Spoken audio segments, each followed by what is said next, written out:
بسم اللہ الرحمن الرحیم۔ میں ہوں عنایت اللہ کاشف ایڈوکیٹ اور آپ دیکھ رہے ہیں لیگل انفارمیشن۔ آج کی ویڈیو آپ کے سوالات پر مبنی ہے جو آپ نے پچھلے 2-3 دن سے کمنٹس کیے ہیں۔ تمام کمنٹس جو ہے وہ میں اس میں شامل کر رہا ہوں۔ بعض کمنٹس تو بہت ہی دلچسپ ہیں، خاص طور پہ سید نذر حسین صاحب کا جو کمنٹ ہے وہ بہت دلچسپ ہے، اس کو میں آخر میں شامل کروں گا، اس لیے کہ ان کو جو میسج ہے ان کا وہ بہت ہی زبردست ہے۔ تو اب میں سب سے پہلے شروع کرتا ہوں جی۔ یہ ہنٹڈ ہاؤس ہے، انہوں نے سوال کیا ہے کہ سر السلام علیکم ورحمۃ اللہ وبرکاتہ، میرے والد صاحب EOBI پینشنر ہیں۔ مورخہ 7 مارچ 2021 کو گھر کے باتھ روم میں سلپ ہو جانے کی وجہ سے ان کے کولہے کی ہڈی ٹوٹ گئی ہے اور اب وہ مکمل بیڈ پر ہیں اور ہسپتال میں زیر علاج ہیں۔ ماہ مارچ 2021 میں بائیو میٹرک تصدیق کروانی تھی اور اب کس طرح سے ہوگی؟ والد صاحب ماہ دسمبر 2020 میں بھی لائف تصدیق کروا چکے ہیں۔ تو ہنٹڈ ہاؤس میرے پیارے بھائی، سب سے پہلے تو وعلیکم السلام ورحمۃ اللہ، اور اس کے بعد اللہ پاک آپ کے والد محترم کو شفا نصیب فرمائے، ان کو صحت عطا فرمائے۔ اور اس کے بعد آپ کا جواب یہ ہے کہ اگر بایو میٹرک لائف ویریفیکیشن نہیں ہو سکتی تو جو دوسرا طریقہ کار ہے، میں اس ویڈیو کا لنک آپ کو واٹس ایپ کر دیتا ہوں، آپ مجھے واٹس ایپ پہ میسج کر دیں، جس میں نے بتایا ہوا ہے کہ لائف ویریفیکیشن کیسے ہوگی۔ آپ کو ایک فارم بھیج دوں گا واٹس ایپ پہ، وہ فارم آپ لیں گے، اس کا پرنٹ نکلوائیں گے اور اس کو آپ جو ہے تصدیق کروا لیں گے اور 17 گریڈ کے آفیسر سے اس کی جو لوازمات ہیں اس کو آپ پور کر لیں گے۔ اس فارم کو فل کرنے کے بعد، تصدیق کروانے کے بعد آپ جا کر وہ دے دیں گے اور یوں آپ کی لائیو ویریفیکیشن جو ہے وہ ہو جائے گی۔ اس کے لیے علیحدہ ایک ویڈیو میں نے بنائی ہوئی ہے، پورا طریقہ کار میں اس میں بتا چکا ہوں۔ تو انشاءاللہ آپ کو ضرور جو ہے یہ مسئلہ آپ کا حل ہو جائے گا۔ ایک دفعہ پھر میں آپ کے والد صاحب کے لیے دعا گو ہوں۔ یہ آیت حسین ہے، انہوں نے کہا کہ بھائی جان 6-7 ماہ ملتی رہ گئی، اگر بلاک ہو جائے ATM تو پھر نزدیک کی موبائل شاپ سے کروا لینا۔ تو وہ موبائل شاپ والا طریقہ اب جو ہے وہ ختم کر دیا گیا ہے، اب وہ موبائل شاپ پہ نہیں ہو رہی ہے۔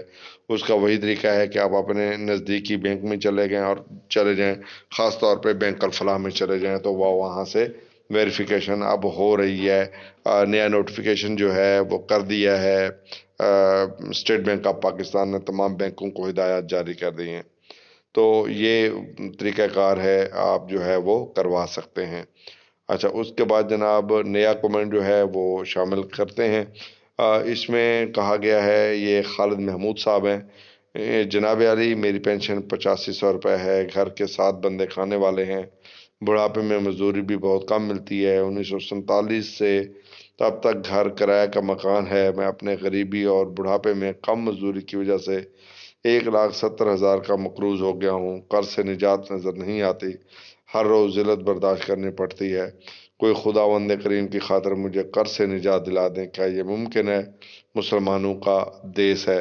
تو خالد محمود صاحب، میں نے آپ کا کمنٹ جو ہے وہ یہاں پر پڑھ دیا ہے اور انشاءاللہ تعالی العزیز اللہ پاک آپ کا قرض ضرور اتار دیں گے۔ اور اگر کوئی صاحب ثروت جو ہے ان کی مدد کرنا چاہے تو وہ بھی کر سکتا ہے، اور خالد محمود صاحب آپ بھی رابطہ کر سکتے ہیں، اور جو بھی میرے پاس اگر کوئی اس طرح کی کوئی رپورٹ آئی، کسی دوست نے جو ہے وہ سپورٹ کرنا چاہی تو میں آپ کو ضرور بتا دوں گا۔ اور باقی رہا طریقہ کہ آپ کی پینشن کیسے ختم ہوگی اور قرض کیسے ختم ہوگا، وہ اس کے مختلف طریقے ہم آپ کو بتا سکتے ہیں اور انشاءاللہ بہت جلد آپ کو فائدہ ہوگا، لیکن آپ واٹس ایپ پہ رابطہ کیجیے گا۔ اس کے بعد ہے جی علیزہ کرافٹ ڈے، انہوں نے بہت ہی اچھا میسج کیا ہے، انہوں نے کہا thanks a lot for your continued support and effort for solving problem of EOBI pensioners. It seems our ruling elites is not serious enough to resolve any of the problem of common people, particularly of the pensioners. Rs 8500 روپے or 10,000 are like peanut for an aged pensioner. In fact, this amount is not being disbursed from the state exchequer. Still, a vast majority of working class is not registered in violation of the rules. My brother Abdul Hafiz also applied for his pension in EOBI office at Tata During April 2020, he was on dialysis since 2017. He expired on 4th March 2021, but he could not receive his pension during lifetime. His case still under process.